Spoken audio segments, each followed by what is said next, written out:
Hello students, आप सब कैसे हो। मैं डॉक्टर रेखा गुप्ता आज आपके साथ डिस्कस करूंगी income under section 2 subsection 24 income tax act 1961। ठीक है, अभी तक हमने काफ़ी सारी टर्म आपके साथ डिस्कस कर ली हैं पिछली वीडियो में। मुझे लगता है कि आपको ये टर्म कौन सी, असेसी किसे कहते हैं, डीम्ड असेसी किसे कहते हैं, assessee in default, assessment year समझ गए होंगे, प्रीवियस ईयर, और सेक्शन वाइज आपने अच्छे से ये टर्म सीख ली होंगी, समझ ली होंगी। आज हम सबसे इम्पोर्टेंट टर्म हमारी कौन सी है, इनकम। हम देखो, आज की डेट में क्या कहते हैं कि टैक्स लगाना है। किस पर लगाना है? टैक्सेबल इनकम पर लगाना है। तो सबसे पहले हमें ये बात तो क्लियर होनी चाहिए ना कि इनकम किसे कहते हैं। यदि इनकम का ही नहीं पता होगा तो हम टैक्स किस पर लगाएंगे। ठीक है, तो सबसे पहले हमें इनकम के बारे में पता होना चाहिए कि इनकम टैक्स एक्ट 1961 में इनकम का मतलब क्या है। इनकम क्या एक वास्ट शब्द है कि ये नैरो शब्द है, और इसके बारे में डिटेल में हम डिस्कस करेंगे। ठीक है, तो ये सबसे पहले ये है कि इसकी एंट्री है 82। देख रहे हैं आप स्क्रीन पर, एंट्री 82 ये देख रहे हैं ना, of the union list of schedule 7, जो हमने पहले भी डिस्कस किया था। Schedule 7 of the constitution of India empower parliament to levy tax on income other than agriculture income. मतलब कि हमने आपसे पहले भी डिस्कस किया था कि शेड्यूल 7 में पार्लियामेंट के पास ये पावर है कि वो किसकी इनकम पर लगाए, टैक्स ऑन इनकम। किस पर लगाए? इनकम पर क्या लगाए? टैक्स लगाए। और कौन सी इनकम पर टैक्स नहीं लगेगा? Other than agriculture income. ठीक है, तो इसका मतलब हमें सीधी बात है कि हमें इनकम पर टैक्स लगाना है। इसके रिलेटेड लॉ पार्लियामेंट में बन गए हैं। कौन सी इनकम पर टैक्स लगाना है? एग्रीकल्चर इनकम के अलावा कोई भी इनकम है पर्सन की, उस पर क्या लगाया जाएगा? टैक्स लगाया जाएगा। ठीक है, और सबसे बड़ी बात है कि इनकम टैक्स एक्ट 1961 में कोई एक स्पेसिफिक डेफिनेशन नहीं दी गई है कि यही इनकम होती है।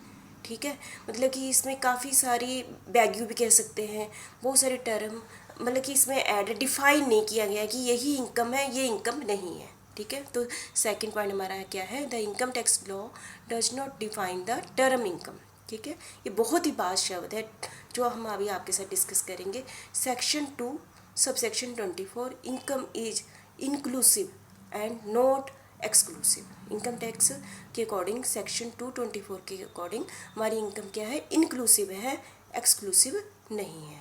ठीक है, अकॉर्डिंग टू सेक्शन 224। अभी आपकी बुक में 21 पॉइंट्स दिए होंगे जिनको मैंने यहाँ पर टाइप नहीं किया है, मैं आपके सामने पढ़ूंगी। ठीक है, आपसे थोड़ा सा उस पर डिस्कस करूँगी। 21 पॉइंट्स है जिसको आपने, यदि पेपर में आपको डेफिनेशन आती है तो आपने सभी ने इसको ऐड करना है, समझना है। वैसे भी आपको इन पॉइंट्स को रेगुलर रूटीन में आप यूज़ करते ही हैं। ठीक है, आप ध्यान से सुनना। सबसे पहले है कौन से सेक्शन में दिया गया है? ये 21 पॉइंट्स, जिनको ये पॉइंट्स क्या है? इनकम है। कौन से सेक्शन में दिए गए हैं? सेक्शन 224 में दिए गए हैं। प्रॉफिट और गेन ऑफ बिजनेस और प्रोफेशन। हम कोई भी बिजनेस करते हैं या प्रोफेशन करते हैं, डॉक्टर करते हैं, तो उसमें जो भी प्रॉफिट होता है उसको हम क्या मानते हैं? इनकम। ये सभी का आपको पता ही है। डिविडेंड, यदि आपने किसी कंपनी के शेयर लिए हैं तो उस पर क्या मिलता है? आपको डिविडेंड मिलता है, तो वो भी आपकी क्या है? इनकम है। थर्ड पॉइंट है voluntary contribution receive by A charitable trust. ठीक है, और यदि हॉस्पिटल या फिर यूनिवर्सिटी, कोई भी यूनिवर्सिटी यदि वॉलंटरी क्या क्या लेती है? चैरिटेबल ट्रस्ट लेती है, क्या लेती है? कंट्रीब्यूशन लेती है, तो वो भी क्या मानी जाएगी? इनकम मानी जाएगी। यदि यूनिवर्सिटी कोई भी लेती है, ठीक है, हॉस्पिटल कोई भी लेता है, तो उस हॉस्पिटल की क्या मानी जाएगी? इनकम। कोई दान कर देता है तो उसकी हॉस्पिटल की क्या मानी जाएगी? इनकम मानी जाएगी। और फोर्थ है वैल्यू ऑफ पर्क्स और profit in lieu of salary. यदि कोई भी एम्प्लॉय को प्रॉफिट की जगह कोई भी पर्क्स देता है, अलाउंसेस देता है, ठीक है, और कोई भी कुछ भी ऐसा अमाउंट देता है जो उसके घर के खर्चे के लिए जरूर दे देता है, तो उसको क्या माना जाएगा? इनकम माना जाएगा। ठीक है, कुछ भी सैलरी के अलावा कुछ भी मिलता है वो भी उस पर्सन की क्या मानी जाएगी? इनकम मानी जाएगी। एक्सपोर्ट, फिफ्थ पॉइंट है एक्सपोर्ट इंसेंटिव्स। यदि किसी पर्सन को एक्सपोर्ट में इंसेंटिव मिलते हैं, लाइक ड्यूटी ड्रॉबैक मिलते हैं, सेल ऑफ लाइसेंस मिलता है, तो आपको ये सभी आपकी क्या मानी जाएगी? इनकम मानी जाएगी। सिक्स पॉइंट है इंटरेस्ट। आपकी जो एफडी बनाई हुई है आपने, तो उस पर जो भी इंटरेस्ट मिलता है आपकी क्या है? इनकम है। सैलरी क्या है? आपकी इनकम है। बोनस मिलता है, यदि मेरा एम्प्लॉयर मुझे क्या देता है बोनस, वो भी मेरी क्या है इनकम है। मुझे कमीशन मिलता है, मैं कोई भी अपनी जॉब के अलावा कोई भी काम करती हूँ एज ए एजेंट, उस पर कमीशन मिलता है। तो कोई भी पार्टनर कुछ भी कमाता है तो उसको क्या माना जाएगा, उसकी इनकम माना जाएगा। ठीक है, इतना क्लियर है आपको। 7th पॉइंट है कैपिटल गेन। कैपिटल गेन किसे कहते हैं, सेक्शन 45, ये हम एक चैप्टर में डिटेल में पढ़ेंगे। कैपिटल गेन, कैपिटल गेन क्या होता है, लॉन्ग टर्म, कैपिटल मतलब लॉन्ग टर्म प्रॉफिट। ठीक है, जैसे मैंने 2 साल हो गए मैंने शेयर रखी हुई तो उनको बेच दिया 1 साल से अबव के लिए के टाइम, मैंने प्रॉपर्टी काफ़ी टाइम की पड़ी हुई थी, मैंने बेच दी, उससे जो भी प्रॉफिट हुआ वो मेरी क्या होगी, इनकम होगी। 8th पॉइंट है एनी इंश्योरेंस प्रॉफिट, सेक्शन 44, कि इंश्योरेंस से मुझे कोई भी प्रॉफिट मिला है वो भी मेरी क्या मानी जाएगी, इनकम मानी जाएगी। 9th पॉइंट है profit and gain from the business of banking. ठीक है, कोई भी कोऑपरेटिव सोसाइटी कोई बैंकिंग का बिजनेस करती है, उससे जो भी प्रॉफिट होता है तो वो उसकी क्या मानी जाएगी, इनकम मानी जाएगी। 10th पॉइंट है यदि आप लॉटरी लगाते हो, ठीक है, ये कोई परमानेंट इनकम तो नहीं है लॉटरी, कभी भी आपकी लॉटरी लग जाती है, रेस पर पैसा लगाते हो तो ये भी आपकी क्या मानी जाएगी, इनकम मानी जाएगी। 11th पॉइंट है डीम्ड इनकम अंडर सेक्शन 41 और 59, इसको हम बाद में डिटेल में पढ़ेंगे। डीम्ड इनकम मतलब जिसको इनकम माना गया है, और कौन सी सेक्शन के अंदर, 41 और 59, तो ये भी हमारी ऐड की जाएगी इनकम में। और some receive by SSC from his employ, कुछ भी वेलफेयर के एम्प्लॉयर ने एम्प्लॉय को दिया है वो उसकी इनकम मानी जाएगी, जैसा कि प्रोविडेंट फंड। ठीक है, और 13th पॉइंट है amount received under keyman insurance policy. ठीक है, इंक्लूडिंग बोनस, ये भी क्या मानी जाएगी, इनकम मानी जाएगी। 14th है fair market value of inventory converted into A capital assets, यदि आपने अपनी स्टॉक को कैपिटल एसेट्स कोई चीज़ खरीद ली है, मशीन खरीद ली है, तो वो भी आपकी क्या मानी जाएगी, इनकम मानी जाएगी। 15th है amount received under agreement for, ठीक, कोई भी एग्रीमेंट किया है उसके अंदर आपको पेटेंट या कॉपीराइट से जो भी इनकम मिली है तो वो भी आपकी क्या मानी जाएगी, इनकम मानी जाएगी। कॉपीराइट समझ रहे हैं ना, जो बुक्स लिखता है, बुक्स लिखने के बदले में रेगुलर इनकम आती रहती है, जितनी आप बुक्स खरीदोगे तो वो राइटर की क्या मानी जाएगी, इनकम मानी जाएगी। और कोई भी पक्ष कंपनी से किसी भी एम्प्लॉय को मिलता है वो क्या मानी जाएगी, उसकी इनकम मानी जाएगी। 17th पॉइंट है यदि गिफ्ट मिलता है तो उसकी इनकम वो इनकम में ऐड नहीं होगा। कहाँ तक ऐड नहीं होगा, यदि 50,000 से कम है, ठीक है, तो वो इनकम नहीं होगी। यदि 50,000 से ज़्यादा आपको कोई भी गिफ्ट मिलता है तो आपकी इनकम में क्या होगा, वो ऐड कर दिया जाएगा। मतलब कहने का मतलब कोई हमें 50,000 गिफ्ट देता है, ठीक है, तो वो हमारी इनकम नहीं है। यदि 50,000 से क्या देता है, ज़्यादा देता है तो हमारी इनकम में ऐड हो जाएगा। ठीक है, 18th पॉइंट है any consideration receive for issue of share as exceed the fair market value, मतलब कि मार्केट वैल्यू जो मेरी है उससे ज़्यादा शेयर की वैल्यू हो जाती है तो वो मेरी क्या बन जाएगी, कंसिडरेशन बन जाएगी। और 19th पॉइंट है money received as in advance, और हमने कोई भी मनी रिसीव कर ली है और शेयर समझो शेयर फॉरफीचर कर दिए हैं, शेयर फॉरफीचर क्या है कि इनकम मानी जाएगी कंपनी की। ठीक है, इतना आप समझ गए होंगे। और any compensation received any person, ठीक है, कोई भी कंपनसेशन कोई भी पर्सन एम्प्लॉयर से लेता है वो भी क्या मानी जाएगी, इनकम मानी जाएगी। तो मैंने आपके सामने 21 पॉइंट पढ़ दिए हैं और थोड़ा सा डिटेल में बता दिया है। यदि फिर भी आपको ना समझाए तो आपने डिस्कस कर लेना। ठीक है, इतना समझ गए अकॉर्डिंग। अभी तो मैंने आपके साथ क्या डिस्कस किया, इनकम के बारे में क्या कहा गया है कि पार्लियामेंट के शेड्यूल 7 क्या कहता है कि हमें इनकम पर टैक्स देना है। ठीक है, उसकी एंट्री 82 में होगी है, और इसके लिए कोई डिफाइन डेफिनेशन, ये बहुत ही वास्ट शब्द है। मैं आपको एक नॉर्मल भाषा में कह दूँ, कोई भी पर्सन कुछ भी रिसीव करता है मनी या मनी के रूप में, उसको उस जिसके कारण उसकी इनकम बढ़ जाती है, चाहे परमानेंट हो चाहे टेम्परेरी हो, तो वो उसकी क्या मानी जाएगी, इनकम मानी जाएगी। इसलिए इसकी स्पेसिफिक डेफिनेशन नहीं दी गई है। फिर भी सेक्शन 224 में ये पॉइंट्स दिए गए हैं 21, ये 21 पॉइंट्स भी आपकी इनकम है। और इसके अलावा भी आप किसी भी ढंग से आपके पास पैसा आता है तो वो आपकी क्या मानी जाएगी, इनकम मानी जाएगी। ठीक है, आप इतना तो समझ गए होंगे। इनकम को हम कौन से सेक्शन के अंडर पढ़ रहे हैं, सेक्शन 2 सब सेक्शन 24। ठीक है, कुछ पॉइंट फिर और डिस्कस कर लेते हैं। रूल्स ऑफ इनकम, क्या रूल्स ऑफ इनकम, सबसे पहले रेगुलर एंड डिफाइंड सोर्स।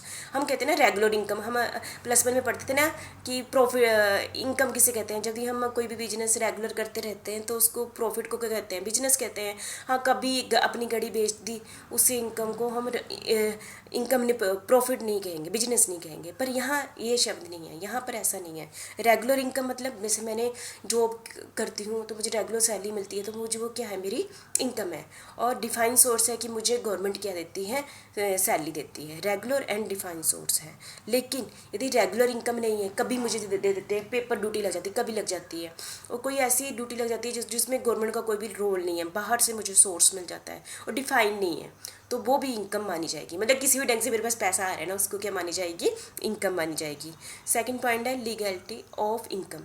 मतलब कि क्या होनी चाहिए, हम कहते हैं ना, जैसे मैंने आपने बीकॉम फर्स्ट ईयर में पढ़ा है कि लीगल होना चाहिए कॉन्टैक्ट ऑफर, लेकिन यहाँ पर लीगल का कोई मतलब नहीं है। यदि आपके पास दोनों ही ढंग से इनकम आई है, चाहे लीगल रूप में जैसे आपने जॉब करके, या इलीगल ढंग से भी पैसे आए हैं, वो भी क्या माना जाएगा, इनकम मानी जाएगी। वो बात अलग है कि कोर्ट के अंदर आप पर क्या लगेगा, केस लगेगा, उस पर आपको पेनल्टी लगेगी, जेल होगी, वो भी अलग कंसेप्ट है।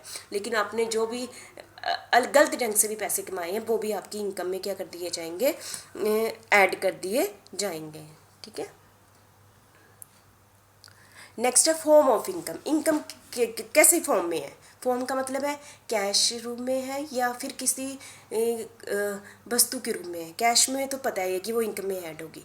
यदि किसी ने आपको कार दे दी, फर्नीचर दे दिया, घर दे दिया, तो ये भी एक टाइप से क्या मानी जाएगी, इनकम मानी जाएगी। तो उसकी जो मार्केट में उसमें जो वैल्यू होगी, तो उसकी आपकी इनकम में ऐड कर दिया जाएगा। मतलब कि इनकम ऐसा नहीं है कैश रूप में ही हो, इनकम वस्तुओं के रूप में भी हो सकती है। ठीक है, समझ गए होंगे फॉर्म ऑफ इनकम मतलब कि ये इनकम में हम कह रहे हैं ना, इनकम बहुत ही बार शब्द है, ऐसा नहीं है कि इनकम जो आपके हाथ में कैश आया है। ठीक है।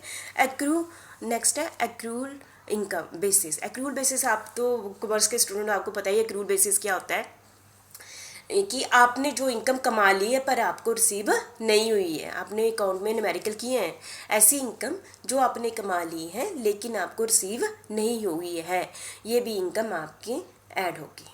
ठीक है, ये तो आपने प्रॉफिट एंड लॉस अकाउंट और ट्रेडिंग अकाउंट में आपने देखा ही था, हम एक्रूल इनकम को ऐड करते थे, है ना, ये आपको पता ही है। अच्छा, रेगुलर और periodical income. Regular periodical income का मतलब क्या है, एक तो रेगुलर, जैसे मैंने जॉब करती हूँ, मुझे रेगुलर मिलती है तो उस पर मुझे टैक्स देना है। एक होता है पीरियोडिकल इनकम। पीरियोडिकल इनकम क्या है, जो जैसे कि फॉर समझ लो कभी कभी, ठीक है, जैसे कि आपने लॉटरी लगाई, पैसे मिल गए, कभी आपने कुछ काम किया तो पैसे मिल गए, तो इसका मतलब रेगुलर इनकम भी ऐड होगी और पीरियोडिकल इनकम भी ऐड होगी। ठीक है। और diversion and versus application of income. Diversion mean यदि कोर्ट के द्वारा आपको ये कह गया कि आपने अपनी इनकम का ये पार्ट इस पर्सन को देना है, तो आपने जो पार्ट दूसरे पर्सन को देना है तो आप इनकम में ऐड नहीं करेंगे। हाँ, वो जो पर्सन वो लेता है उसकी उसको उस इनकम पर क्या देना पड़ेगा, टैक्स देना पड़ेगा। जैसे कि आपकी लायबिलिटी है कि आपने कमाई हुई इनकम को आपने किसी और पर्सन को देना है, तो आपने अपनी इनकम में उसको ऐड नहीं करना है, उस पर टैक्स नहीं देना है। जो पर्सन रिसीव करेगा वो उस पर टैक्स देगा, उसको हम क्या कहते हैं, डाइवर्जन इनकम। ठीक है। और एप्लीकेशन ऑफ इनकम क्या होगा, एप्लीकेशन, यदि आपने कोई लोन चुकाना है और कोई बिल चुकाना है तो इसको हम क्या कहते हैं, एप्लीकेशन ऑफ इनकम। इस इनकम को आपकी इनकम में ऐड कर दिया जाएगा। समझ गए होंगे ना, डाइवर्जन मतलब जिस पर्सन को मिली है उसको टैक्स देना है, एप्लीकेशन ऑफ इनकम मतलब आपने टैक्स देना है, चाहे टैक्स देने के बाद आपके पास जो पैसा बचता है उससे आपने अपने लोन उनकी पेमेंट करनी है। ठीक है। अगला है टेम्परेरी और परमानेंट। टेम्परेरी मैंने अभी आपको बता दिया, टेम्परेरी कभी कभी इनकम होगी। ठीक है, ऐसा नहीं कि परमानेंट इनकम है, कभी होगी, आपने कुछ किया तो पैसे मिल गए। और परमानेंट मतलब रेगुलर इनकम है, तो ये दोनों ही आपकी ऐड होगी। Income should come from outside. Income should come from outside, ऐसा नहीं कि मैं घर पर काम करता हूँ तो इनकम होगी, है ना। मतलब इनकम कहाँ से आनी चाहिए, बाहर से आनी चाहिए। यदि मैंने मार्केट में सामान बेचा तब आई, मैंने जॉब की तब आई। Income should come from outside. Income कहाँ से आती है, बाहर से आती है। A person can't make profit by trading with self. वो अपने साथ नहीं व्यापार कर सकता, मैं अपने आप को नहीं बेच सकती। ठीक है, मैं अपने आप को नहीं सामान बेच सकती। ठीक है। अगला है income to be decided at the time of receipt. मतलब कि कब डिसाइड होती है, जब रिसीव, ये आप समझ गए होंगे कि जब हम रिसीव करते हैं तो उस समय हम क्या मानते हैं, उसको अपनी इनकम मानते हैं। ठीक है।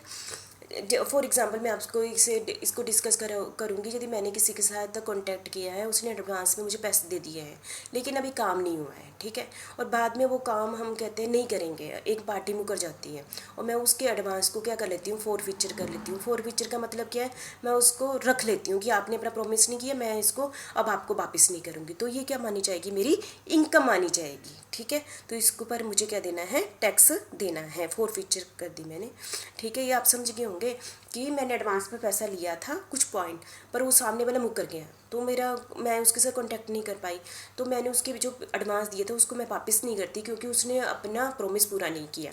तो उसको मैं क्या मानूंगी, अपनी इनकम मानूंगी। तो उस पर मुझे क्या देना पड़ेगा, इनकम टैक्स देना पड़ेगा। Reimbursement of expenses is not an income. इसका मतलब क्या हुआ, आपने समझो एक कहीं जॉब करते हो, जैसे मैं ही जॉब करती हूँ, मैंने कॉलेज के बिहाफ पर कहीं खर्चे कर दिए, मैं गई टीम लेकर गई, मैंने बच्चों पर खर्चे कर दिए, और बाद में आके मैं कॉलेज से वो खर्चे मांग लेती हूँ, ठीक है। कॉलेज में मैंने बच्चों पर 500 रुपये खर्च दिया, और कॉलेज से बाद में आके मुझे कॉलेज वालों ने मुझे 500 रुपये दे दिया, तो मैं ये 500 रुपये मैं अपनी इनकम में ऐड नहीं करूँगी, क्योंकि ये कॉलेज का काम था, तो मुझे इस पर कोई भी टैक्स नहीं देना है, क्योंकि मुझे अपनी इनकम में इसको ऐड नहीं करना है। डिस्प्यूट रिगार्डिंग द टाइटल, ठीक है। मतलब कि चलो मैंने यहाँ नहीं लिखा हुआ, मतलब कि हाँ मुझे इनकम मिल गई है, पर अब उसका पर डिस्प्यूट चला हुआ है ना, कोर्ट में केस चला हुआ है। यदि वो इनकम आपके हाथ में आ रही है, चाहे केस चला भी हुआ है, तो उस पर आपको क्या देना पड़ेगा, टैक्स देना पड़ेगा। इनकम में भी इन पॉजिटिव और नेगेटिव। नेगेटिव का मतलब क्या हुआ, लॉस हो रहा है ना, बिजनेस कर रहे हैं, प्रॉफिट हो रहा है तो पॉजिटिव हो गया, तो इसको आप टैक्स देंगे। नेगेटिव हो रही है, प्रॉफिट नहीं हो रहा है, तो उसको हम देंगे लॉस हो गया। तो इनकम में भी पॉजिटिव और नेगेटिव।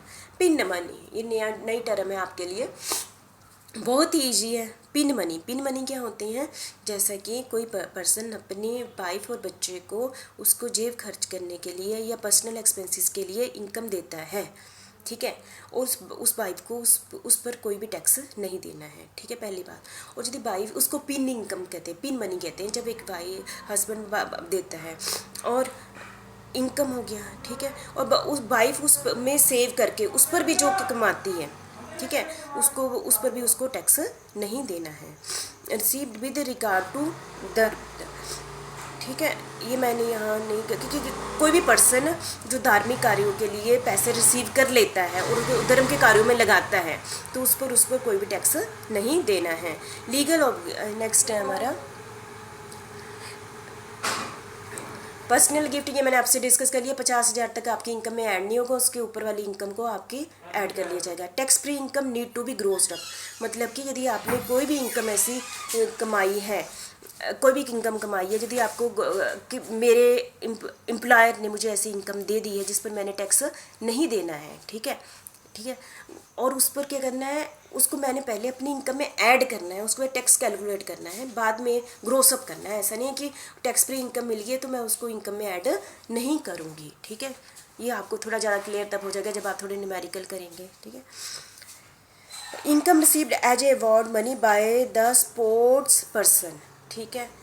स्पोर्ट्स पर्सन यदि आप जैसे थे ना, अवार्ड मिल गया है ना, तो यदि वो प्रोफेशनल पर्सन है, तो उसको जो भी इनकम मिलती है वो उसको टैक्स देना है। यदि वो प्रोफेशनल पर्सन नहीं है तो उसको क्या माना जाएगा, एज ए गिफ्ट माना जाएगा, ठीक है। आप ये सारे पॉइंट समझ गए होंगे, ठीक है।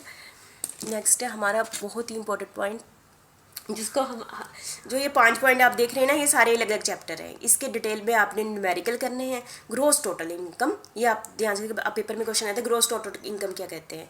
अभी तक हमने कौन सी इनकम पढ़ी है, जो हमें सेक्शन 2 सबसेक्शन 24 में दी गई है, और जो इनकम टैक्स के पॉइंट ऑफ व्यू से ये 5 हेड की इनकम हमने ऐड करनी है, इस पर टैक्स देना है, ठीक है। ये एक चैप्टर है आपका डिटेल में, सेक्शन 14, कौन से सेक्शन में, ग्रोस टोटल इनकम। सबसे पहले सैलरी, इनकम फ्रॉम सैलरी में जॉब करती हूँ, सैलरी मिलती है, उसको पर मैंने क्या देनी है, इनकम दे, वो मेरी क्या है, इनकम है। और इनकम फ्रॉम हाउस प्रॉपर्टी, यदि मैंने घर पर काफ़ी सारे रूम सेट बनाए हैं और उसको रेंट पर देती हूँ, और उससे जो भी इनकम आती है उस पर एक्सपेंसेस माइनस करके वो मेरी क्या है, इनकम है। और मैं साथ में income from profit and gain from business and profession, और साथ में मैं बिजनेस भी चलाती हूँ, प्रोफेशनल भी हूँ मैं, ठीक है। उससे जो इनकम मिलती है वो भी क्या है, वो भी उस पर भी मुझे, वो भी मेरी इनकम मानी जाएगी, उस पर मुझे क्या देना है, टैक्स देना है। कैपिटल गेन आप समझ गए होंगे कि यदि मैंने लॉन्ग टर्म में पैसे कमाए हैं, मैंने शेयर बेच दिए तब मुझे इनकम होगी, या मैंने प्रॉपर्टी बेच दी तब इनकम होगी, तो इसको हम क्या कहेंगे, कैपिटल गेन। ठीक है, इस पर भी मुझे क्या देना है, टैक्स देना है। इनकम फ्रॉम अदर सोर्सेज, कोई भी, जैसे मैंने अभी 21 पॉइंट आपसे डिस्कस किए, कोई भी सोर्स से आपको इनकम आई है, किसी भी सोर्स से इनकम आई है, किसी भी ढंग से आई है, चाहे टेम्परेरी आई है, वो सारी यहाँ पर आ जाएगी। ठीक है, इन पांचों हेड की इनकम को, इन सभी इनकम को जब ऐड कर देंगे तो उसको हम क्या कहेंगे, ग्रोस टोटल इनकम। क्या कहेंगे, ग्रोस टोटल इनकम, सेक्शन 14। समझ गए होंगे आप ना। टोटल इनकम डेफिनेशन सुन लो, पिछली क्या थी, ग्रोस टोटल इनकम, पांचों के हेड की इनकम है डालो तो उसको ग्रोस कहते हैं, ग्रोस टोटल इनकम। अब मैंने क्या कहा, ग्रोस हटा दिया, अब टोटल इनकम बोल दिया। ग्रोस कब हटेगा, जब मैं, जैसे होता है ना, बड़ी सारी गवर्नमेंट ने डिडक्शन दी होती है इस सेक्शन के अंडर, ये इस सेक्शन के under, section 80C to 80U, सी से स्टार्ट हो गए लगातार 80U तक। ठीक है, लगातार काफ़ी सारी, इसका पूरा एक चैप्टर है, आप पढ़ेंगे कि कौन सी इस एक्ट के अंदर डिडक्शन दी गई है। ये पांचों हेड की इनकम को मिला लेंगे, सेक्शन 14, ये मैंने माइनस किया हुआ है। फिर ये सारी डिडक्शन 80C से लेकर 80U, ये 100 के बल्कि बहुत ज़्यादा है। ठीक है, इनको क्या कर देंगे, माइनस कर देंगे, तब हमारे पास क्या आ जाएगा, टोटल इनकम अंडर सेक्शन 245। समझ गए, टोटल इनकम किसे कहते हैं, gross total income section 14 minus deduction under section 80C to 80U, ये माइनस कर देनी है, जो आता है उसको हम क्या कहते हैं, टोटल इनकम। तो मुझे लगता है आप सारे समझ गए होंगे। ठीक है, थैंक यू वेरी मच। फिर भी आपको रिवीजन के लिए मैं बता दूं कि इनकम हम क्या पढ़ रहे हैं, इनकम सिर्फ हमने अभी आज टर्म यूज़ किया है, इनकम, जिस पर हमने टैक्स देना है। ठीक है, सेक्शन 224 में दिया गया है। ठीक है, और इसमें यहाँ पर पॉइंट्स हमने किया है कि इसकी कोई भी डेफिनेशन नहीं है। ओवरऑल हम कहते हैं कुछ भी, किसी भी ढंग से मेरे पास कुछ भी प्रॉफिट आता है या इनकम आती है, वो क्या होगी, इनकम में ऐड कर दिया जाएगा। कोई भी रूल रेगुलेशन नहीं है।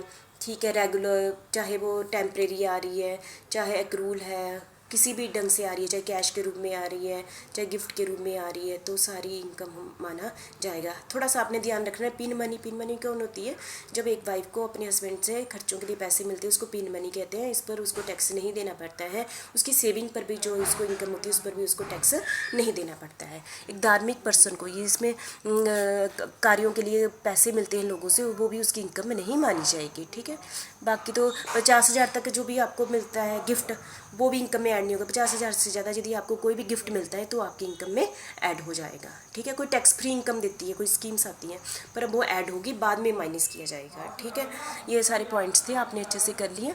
और ग्रोस टोटल इनकम सेक्शन 14 के अंदर ये 5 हेड है, इसको ऐड कर लेंगे और माइनस क्या कर देंगे, सेक्शन 80C टू 80U में डिडक्शन करके, तो हमारे पास क्या आ जाएगी, टोटल इनकम आ जाएगी। ठीक है, थैंक यू। मुझे लगता है आपको इनकम समझ आ गई होगी। Thank you very much.